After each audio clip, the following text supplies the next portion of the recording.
Hello there and welcome to Writing Critiques. My name is Vin and this is where we critique writing from around the internet. You can submit your writing to the email down below, but today we'll be looking at something posted to Reddit. So this piece, let me just bring up the info here. Nope, that's not it. Faded Glory, that's it. So this piece is by a Reddit user named blazbok, Blazbok.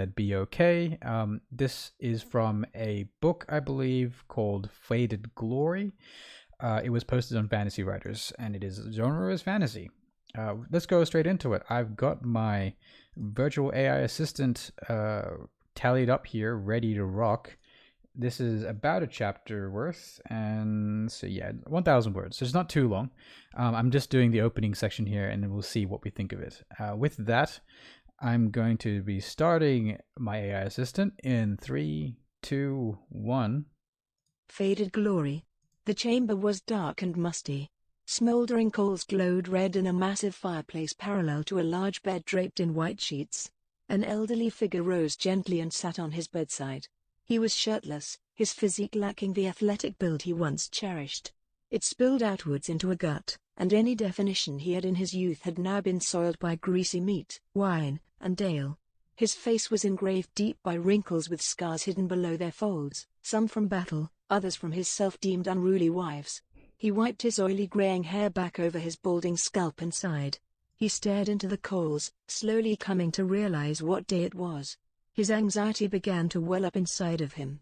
A traitor, he thought, a traitor will be admitted to my family. He knew since last winter that this day would come. He advised his council against it, but ultimately the exhausting nature of political squabble and whatever logic lay behind their reasons for the alliance, had compelled him ultimately to concede. With another deep sigh he thought about it all, his worries, his fears. Pangs of existential dread overcame him for a moment as he glanced down at his aged body. It was like a bloated carcass. His reign had been long, too long. A thin man with straight black hair emerged into the room from a large side door. "My king, we need to have you dressed within the hour." I am the king, am I not?" the king asked rhetorically, a habit of his. "And what in Balaam's hells am I wearing for this event?" "Your victory armor, sire," said the man. "The council thinks your armor from last winter's triumph of the Haldens would be appropriate."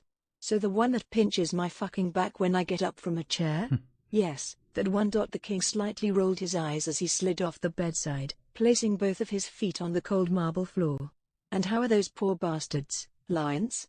said the king as Lions retrieved an ornately crafted steel breastplate from a table at the far end of the chamber. "Well, his family is caked in white makeup and they look like a sorry assortment," said Lions, now placing the breastplate on the king's frame. "They are putting on a show. You won't be engaging with their real personalities. They will hide any ulterior motives and you'll notice it in their awkward and stilted speech. They are vipers, sire, and they have to be. Their house is failing." "I meant the Haldens, Lions." The king winced as Lions began buckling the armor. It pinched him. "Those poor bastards, the Haldens. Are they still our slaves? How long does it take to integrate a lowly people like them?" "I don't want another fucking revolt." "I wouldn't worry about a revolt," Lions replied. "Most of them died off during the winter anyways. Many of them didn't sell at the winter market to masters, so they began living on the streets. I see a few every other day begging in the roadways. They are dirty street dwellers now, sire, no threat at all. The Haldens are no more."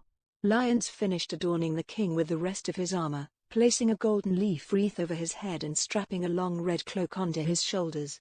He was a picture of faded glory, a withered shell of an historic hero. He once led men into battle, waged war on tyrant nations, and brought unity to the barbaric Hildralands. But he didn't die. As the king looked in the mirror at himself, he thought he should have died long ago, perhaps in battle or even at the hands of an assassin. At least his glory would have died with him. "This boy my daughter is marrying Lions," said the king as he posed in the mirror, his right hand resting on his sheathed sword.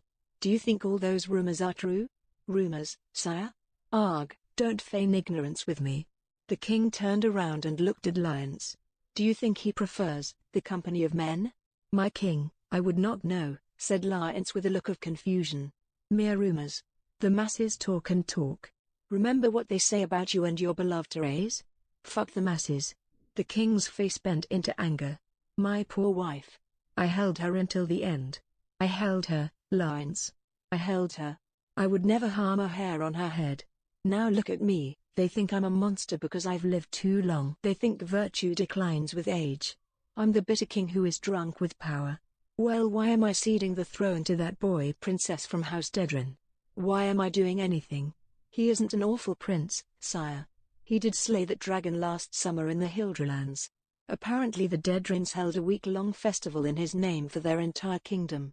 An innocent infant dragon, I heard, and they set up the entire hunt. They knew where it was and how to safely kill it. The king headed towards the door. Gone are the days when heroes fought because they were heroes, not because of some infatuation with wanting to be one. Whatever happened to raw, earned glory, lions? I knew a bastard from the Maldori coast who killed a water hydra not because he wanted glory, but because he feared for his crew which patrolled those waters. No fucking amulets, no crown, no feasts. He just killed the monster and that was it. The king headed out the door and into the long hallway that led to his throne room. Now, let's meet with these vipers. I like it. I like it a lot. Well done. That's cool. Let's see. Yeah, wow. Okay, cool. It's nice short. I chose a particularly short segment. I believe that was the end of your chapter 1. Or whatever it was. This was the piece I selected, so it's probably the end of a chapter or something similar, end of a scene. I like it a whole lot. I like the main character, or whatever, this viewpoint character.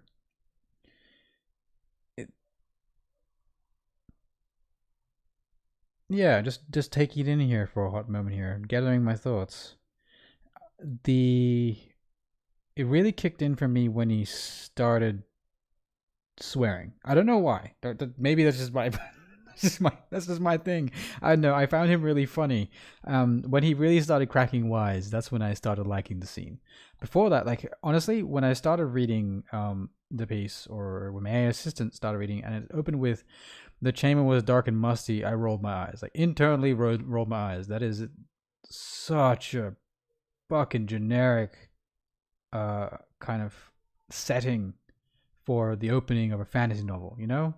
And then goes smoldering coals, like, okay, I get you. Oh my god, alright.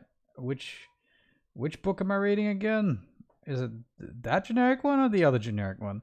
But no, an elderly figure rose gently and sat on his bed. Like, shut up. Like, I was so bored within the first couple of sentences. He was shirtless, a physique lacking anything. Like, I don't care. The good thing is that for the people who really desire a firm visual setting with touch and smell and stuff near the top of a scene of a new work or near the top of a chapter, they'd probably feel grounded in the scene. I can picture what you're describing, which is good. The bad thing is that all of it's fucking generic as hell. And it really only starts on when I realize that we're looking at a king. So it's strange because if it started with even a one-liner, like, it sucks to be king, full stop, and then maybe ground us in his name. Do you even give us his name the whole time? It's just the king, and you know his Lawrence is his manservant or something along those lines. You never give him a name, and that's part of probably why, again, I didn't feel really grounded until I started liking this character. And you also just say who he is, my king, blah blah blah blah. First of all, I hate this line. Again, not first of all, because I'm mid freaking critique, but whatever. I hate this line. I am the king, am I not? The king said rhetorically, a habit of his. Like, fuck off. Like, yeah, he called you a king, and I guess you're establishing, like, I read this as if you're confirming to the reader that the person we've been watching is the king, because the other guy said my king, and you're like, oh, just in case the king is going to say I am the king. Haha. Hated it. Hated that line. But that's where I stopped disliking the piece. It's funny because, like, I was like kind of all the way out until, and I was at my lowest point when I read that line, or my AI assistant read that line, and then I was in. And what in Bellum's hells am I wearing to this event? I'm like, hey, that's a kind of fun thing. Like I guess you can tell he's being a bit rhetoric, um, there, and therefore might be a bit funny. But you do actually get to like a pretty lithe, funny character with a quick wit. I like that quite a lot. And before that, the pangs, so the hints of something that I might like in this character, you did do in the first kind of extended paragraph here. Um, let's see. All were his fears, pangs of existential dread overcame him the moment he glanced down at his aged body. It was like a bloated carcass. His reign had been long, too long. I like that a lot. In fact, I would probably, for me, the engine kind of turned on at a traitor. He thought a traitor will be admitted to my family. I was like, oh, that's interesting. That's a curious kind of predicament for a character to be in, and I only liked that because it was, like is a strong word, but I only didn't mind that because the main it was a curious scene or movement goal for this character. And I will again say, like, everything's first chapter, like, even little bits from the self-proclaimed unruly wives. Is that supposed to be funny? No. I don't mean like, oh, women can't be unruly. I'm not saying that. I'm like, what about that is a joke? If they're calling themselves unruly, doesn't that mean they're not unruly? So his normal wives who think they're unruly. How boring can you get? Like, how boring can your life be when your wife thinks she's unruly and she's not unruly? Unruly being like the lowest tier of difficult. If you actually had like just straight up thrown his wife under the bus here by going and others from his difficult wives, that would have been funny to some degree, especially because it's wives plural. So poor guy. But no, it's everything at that top here. I was not on board. But when you actually started getting into your dialogue, you're actually pretty good at dialogue. Like you're doing a lot of exposition through dialogue here, which some people will say is a bit heavy-handed, but I think you did it well. You didn't cheat anywhere, which is good, aside from that one fucking line, which is "I am the king, I am not." I hated that line. But everything else from there, you didn't cheat. You slide a lot of politics. You give us an idea. I really like how you introduce the fact that it's a magical world with like talking about slaying a dragon midway, and the whole thing about like this concept of heroes and people wanting to be heroes and all that kind of stuff. You introduced to dialogue really smoothly, and I really like that.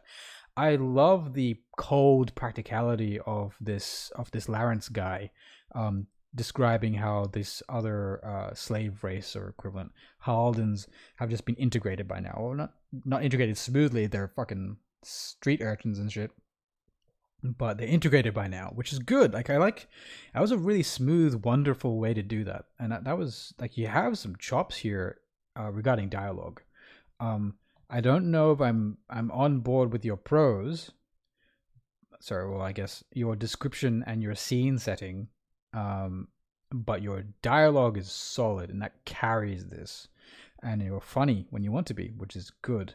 I find it humorous that like you bring in the idea of in the past, like people just slandered each other, like, oh, he's gay or he murdered his wife or whatever. I like that. I like this intricacy you're building into this world. Like maybe the guy is gay or not, but it almost is irrelevant in this scene because what you're establishing is that people slander each other. This is a world of politics. And then you end with him talking about let's meet these vipers. And the way you describe people and customs and stuff is very good. Like it feels like someone talking about someone of their times. It's not like in this era the blah family does this and this other family hates them. It's like no, you don't do that. You do it well. Like it feels like someone describing people they know and hate, which is great. It's exactly what you want from good dialogue in a scene like this. So that's my major thing is excellent dialogue. Well done. I cut almost the entirety of that first paragraph. Or no, sorry, I wouldn't cut it because it's doing a lot of heavy lifting. It's doing a lot of things at once, establishing setting and all that kind of stuff. I would just fucking rewrite it. It is, in my humble opinion, not very good. And it has some bits in there that are really good, like a traitor. He thought a traitor will be admitted into my family. A little bit, all the politics stuff in this first chapter is good. But so much of it is, it's not necessarily all cliche, but it's like a series of cliches stitched together into a boring whole. The chamber was dark and musty. Smoldering coals glowed red in a massive fireplace parallel to a large bed draped in white sheets. Like, fuck, man. Yeah, don't do that. Just don't. Aside from that, no, good job. I really liked it. Like, when it ended, I wanted to see who these nest of vipers were. Maybe not like all the way. Like, you didn't quite land it that well. Like this. Now let's meet this nest of vipers. Is how I would phrase it. Let's meet this nest of vipers. But now let's meet these vipers is a bit too short. Personally, I think you need to massage the landing there. But overall, I think you did very well. So well done there. And yeah, for people at home, if you disagree with me, let me know in the comments below. Or chat to the creator directly in the link in my description. It's on Fantasy Writers on Reddit. Thank you for watching. See you next time.